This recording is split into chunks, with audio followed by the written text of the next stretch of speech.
Hasta ahora, en 2022, la base de datos no identificada de Wiki muestra que 28 John y Jane Doe han recuperado sus identidades.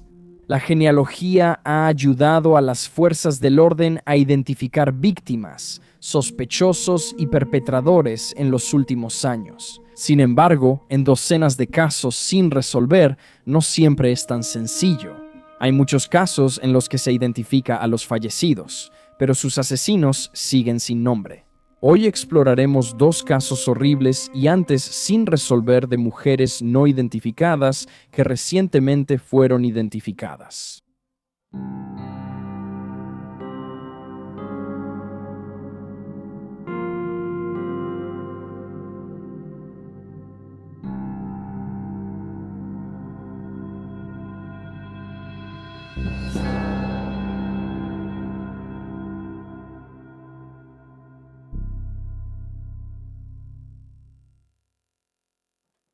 Caroline Celeste Eaton, antes conocida como Valentine Sally, el día de San Valentín de 1982. Un oficial del Departamento de Seguridad Pública de Arizona revisó un área cerca del carril oeste de la Interestatal 40 a unas 11 millas de Williams y cerca de la parada Monte Carlo, tras un incidente que hizo que una llanta de vehículo se descontrolara. Al oficial se le había encomendado recuperarla para asegurarse de que no se causaran accidentes. Para sorpresa del oficial, no halló una llanta perdida bajo el cedro frente a él, a unos 25 pies de la Interestatal, sino un cuerpo. Una joven, quizá adolescente mayor, fue hallada semidesnuda bajo el árbol.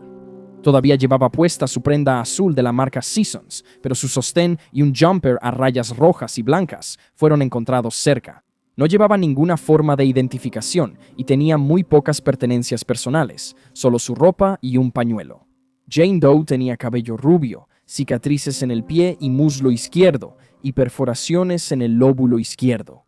Por la descomposición y mordeduras de animales, los investigadores no pudieron saber si su oreja derecha tenía las mismas perforaciones, basándose en las presillas del cinturón.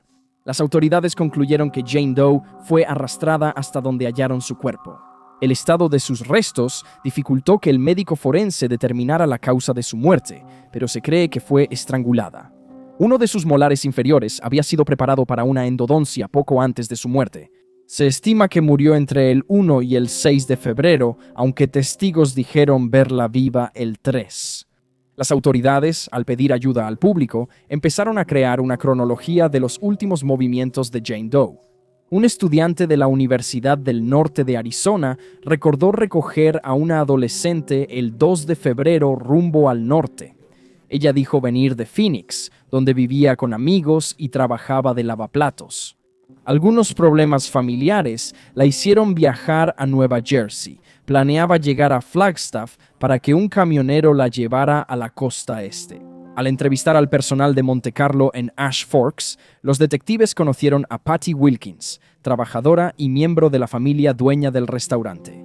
Recordó ver a una chica parecida, de ojos azules, la madrugada del 3 de febrero de 1982.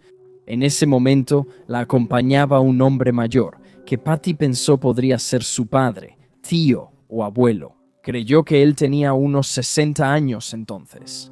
Testigos dijeron que el hombre se preocupaba por sus dientes. Patty recordó que Jane Doe pidió analgésicos y la empleada le dio aspirina para niños, que la adolescente puso sobre una muela. Patty pensaba que la adolescente tenía entre 16 y 17 años y dijo que usualmente reportaba a jóvenes que parecían fugitivas al sheriff local. No lo hizo esta vez porque Jane Doe parecía muy cómoda con el hombre mayor y Patty pensó que eran familiares. La pareja llegó a la parada de camiones a las 3 a.m. y se fue una hora después. Nadie recordó en qué camión o vehículo subió la chica. Tras irse, Patty preguntó a la adolescente si estaba bien y si quería acompañar al hombre, pero Jane Doe respondió que sí, que estaba feliz de irse con él. El hombre con el que estaba la adolescente es descrito como blanco, de entre 60 y 65 años de edad, de estatura entre 1.73 y 1.78 metros y peso medio. Vestía chaleco de cuero marrón a cuadros y sombrero vaquero de fieltro con una gran pluma de pavo real al frente. Jane Doe no fue vista viva de nuevo tras salir de la parada de camiones Monte Carlo. Patty Wilkins reconoció su suéter de inmediato cuando los investigadores vinieron a hablar con ella y los demás miembros del personal. En 1984, 2 años después, Jane Doe fue identificada por error como Melody Cutlip, desaparecida en Florida en 1980. Un teniente de la oficina del sheriff del condado de Coconino sospechaba que las dos chicas eran la misma persona. Tras hallar el reporte de Melody en 1984, contactó a un odontólogo forense para identificarlas con registros dentales. El odontólogo comparó los registros dentales de Melody con las marcas de mordida de Jane Doe y coincidieron. Sus métodos no eran científicos ni confiables. La madre de Melody se negó a que los restos fueran llevados a Florida, pues no creía que fueran de su hija desaparecida. Melody volvió a casa en 1986 y murió en un accidente automovilístico 12 años después en Luisiana. Jane Doe fue enterrada en un cementerio de Williams, Arizona. Patty Wilkins pagó el entierro. Luego, su lápida se grabó con Melody Cutlip y abajo Valentine Sally por un tiempo. Aunque se probó que no eran la misma persona, el nombre de Melody siguió en la lápida pese a las constantes peticiones de su familia para quitarlo. En 2021, la oficina del sheriff del condado de Coconino anunció que identificaron a Jane Doe, con apoyo del Centro Nacional para Niños Desaparecidos y Explotados, el Sistema Nacional de Personas Desaparecidas y No Identificadas, el Departamento de Seguridad Pública de Arizona y una empresa privada de genealogía. Fue identificada como Caroline Celeste Eaton, de 17 años, nacida el 1 de octubre de 1964 y desaparecida de San Luis, Missouri, cerca de Navidad de 1981. Según los informes, se escapó de su casa después de algún tipo de discusión ahí. Sin embargo, parece que su familia nunca presentó un reporte de persona desaparecida. Existe poca información en línea sobre la vida temprana de Caroline o por qué se escapó de casa, y hay pocas teorías sobre su caso. Se cree que fue víctima del hombre con el que viajaba, y varios investigadores en línea sugieren que la mató por rechazar sus avances sexuales. El principal sospechoso señalado por los detectives de Sillón es Royal Russell. Long era un criminal violento y un presunto asesino serial, con antecedentes de violencia sexual extrema y condenas por secuestro. Murió en prisión en 1993 y su propia hija lo acusó de abuso sexual. Se declaró culpable de secuestro por la desaparición de Sharon Baldigal en 1984 y se sospecha que estuvo involucrado en la desaparición de 2 mujeres en 1974 en Wyoming, Deborah Mayer y Carlin Brown. Long es conocido por su supuesta implicación en la desaparición de 2 niñas de 13 años en la Feria Estatal de Oklahoma en septiembre de 1981. Cinder Pallet y Charlotte Kinsey asistieron juntas al carnaval y Charlotte llamó a casa para decirles a sus padres que a ambas les habían ofrecido trabajo: ayudar a un feriante a descargar juguetes de un camión. Su madre permitió el trabajo si llamaba a casa a las 9 de la noche. En ese entonces, Long trabajaba en un carnaval y como camionero de largas distancias. Su aspecto coincidía con el retrato hablado del sospechoso hecho por testigos. Esa noche, otros adolescentes recibieron la misma oferta, pero la rechazaron. Long fue acusado del secuestro y asesinato de ambas chicas. Él aceptó estar en la feria esa noche, pero negó su implicación en las desapariciones. Llegó a la zona un día antes tras entregar un remolque de plataforma a un negocio local. El cabello de Cinder fue hallado en su auto junto con pelos de varios animales, que coincidieron con perros y un gato con los que estuvo antes de desaparecer. Se hallaron manchas de sangre en el vehículo, sin poder precisar si eran humanas o animales, y un mechón de cabello rubio en la casa de Long. Nunca se confirmó que fuera de Charlotte. En diciembre de 1985, el juez del caso contra Long desestimó la mayoría de las pruebas, incluso mucha evidencia física. El testimonio de su hija y de un niño a quien Long hizo la misma oferta de trabajo. La noche en que Cinder y Charlotte desaparecieron, los cargos fueron desestimados. Ambas siguen desaparecidas hasta hoy. La descripción de Patty Wilkins sobre el acompañante de Caroline hizo pensar a muchos que era Long. Su sombrero de fieltro, con la pluma en la parte delantera, es una prenda de vestir muy distintiva que a menudo se le veía usando. Si tienes alguna información sobre el asesinato de Carolyn, puedes comunicarte con la oficina del sheriff del condado de Coconino al 928-2265-012. Sherry Ann Jarvis, anteriormente conocida como la Jane Doe del condado de Walker. El 1 de noviembre de 1980, un camionero que cruzaba el bosque nacional Sam Houston, cerca de Huntsville, Texas, observó algo extraño en la Interestatal 45. Se detuvo en el acotamiento y pronto entendió lo que veía: el cuerpo desnudo de una adolescente boca abajo en el pasto a 6 metros de distancia. A las 9:20 am la policía acudió al lugar. No se identificó a la adolescente, solo se sabe que tenía entre 14 y 18 años. Había muerto aproximadamente 6 horas antes de que encontraran su cuerpo y estaba desnuda, excepto por una joya y un par de zapatos. Llevaba en el cuello una cadena de oro con una piedra de vidrio marrón ahumado o azul. Y un poco más lejos de ella había un par de sandalias rojas de tacón alto, hechas de cuero y con correas marrones. No se hallaron otras prendas ni accesorios en Jane Doe ni en el sitio donde estaba. Tenía orejas perforadas, pero sin aretes. La autopsia de Jane Doe fue realizada por el médico forense del condado de Harris. La joven mide 1.68 metros, pesa entre 48 y 54 kilos, tiene ojos avellana y cabello castaño claro de 25 centímetros.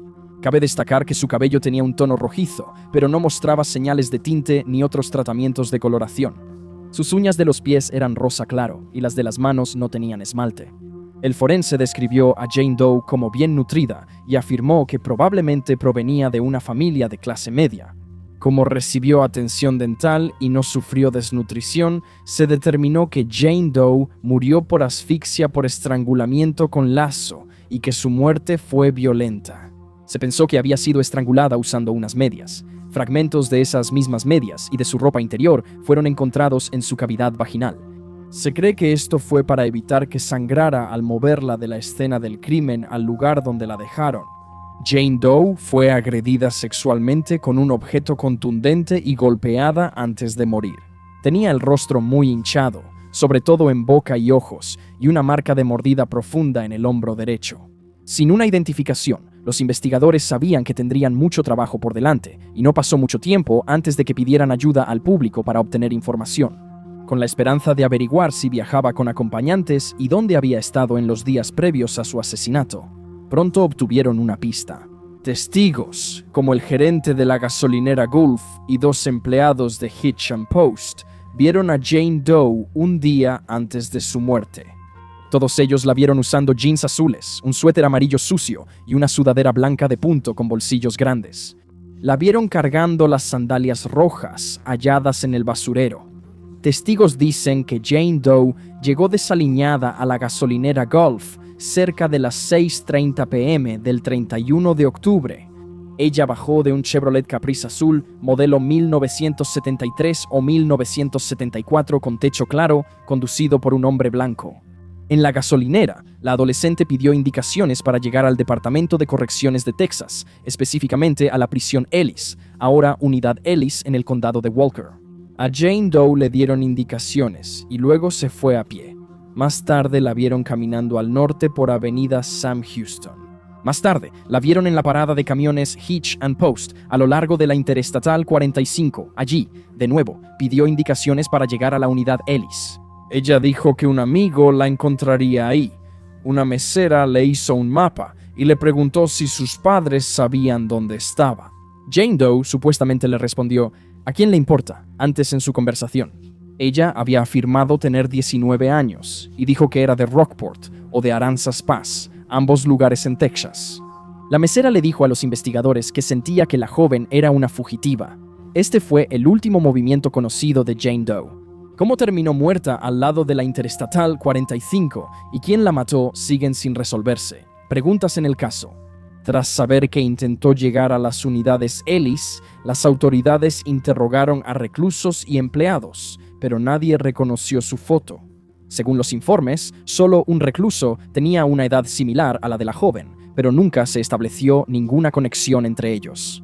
Luego, los detectives fueron a Rockport y Aransas Pass buscando niñas desaparecidas similares a Jane Doe. Incluso buscaron su identidad en escuelas locales, pero no obtuvieron resultados.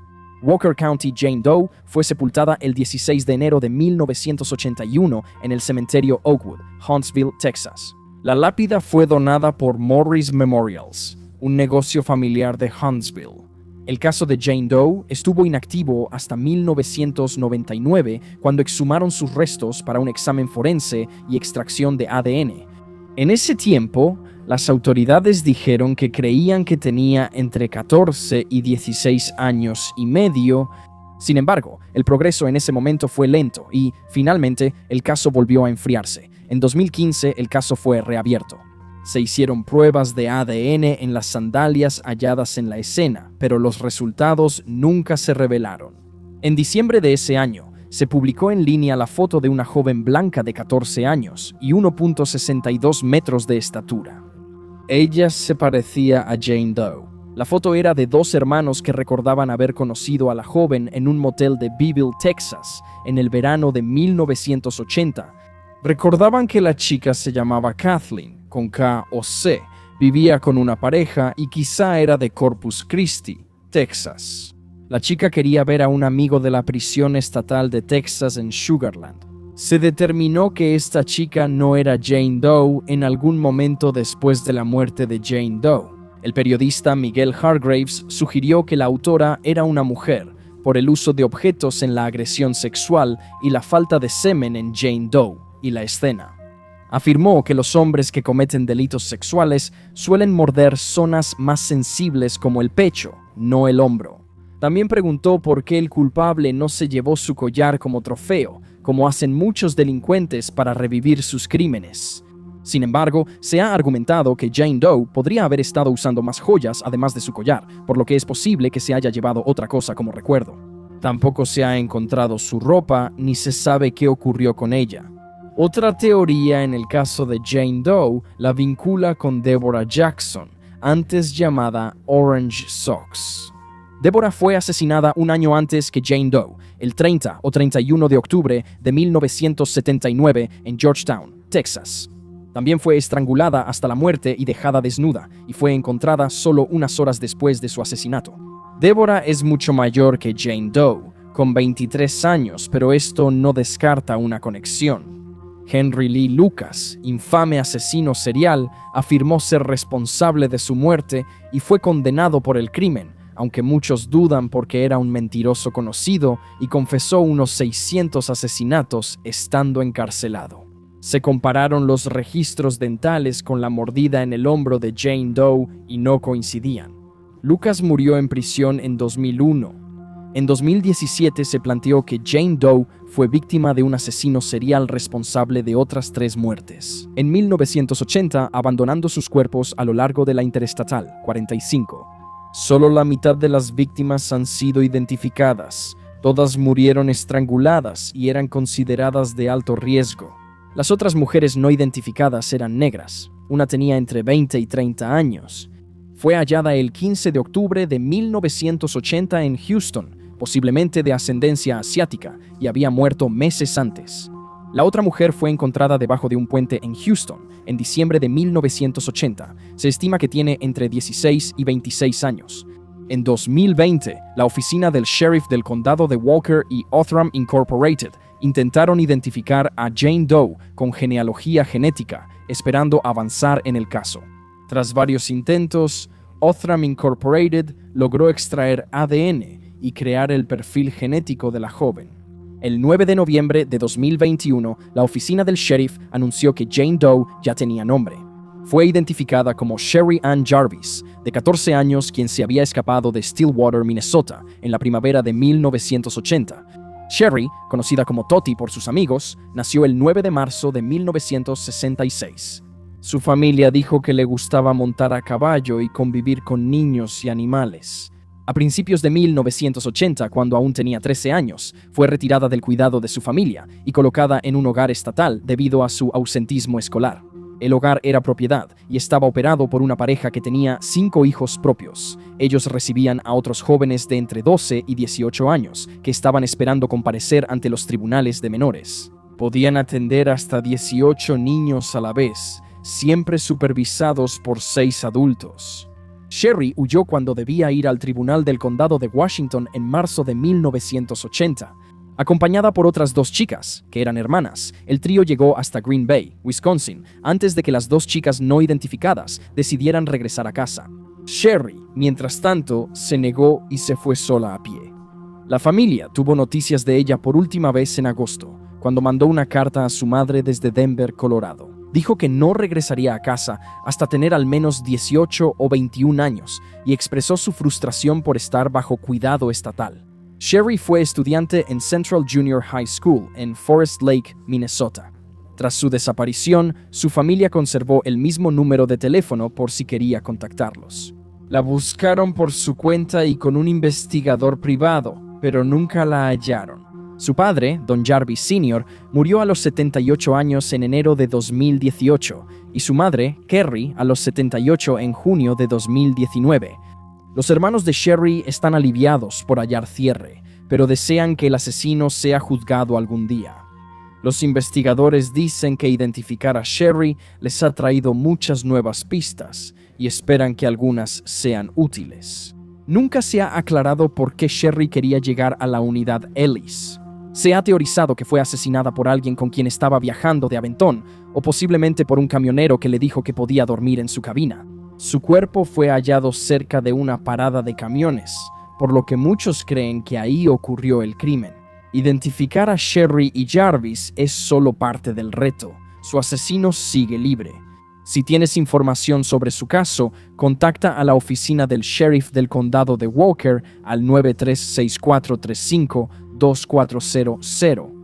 Y ahí tienes los hechos. Por favor, deja un comentario abajo con tus propios pensamientos y especulaciones. Y recuerda darle like a este video y suscribirte para apoyar al canal. Gracias por ver. Mantente alerta, mantente seguro y nos vemos la próxima vez.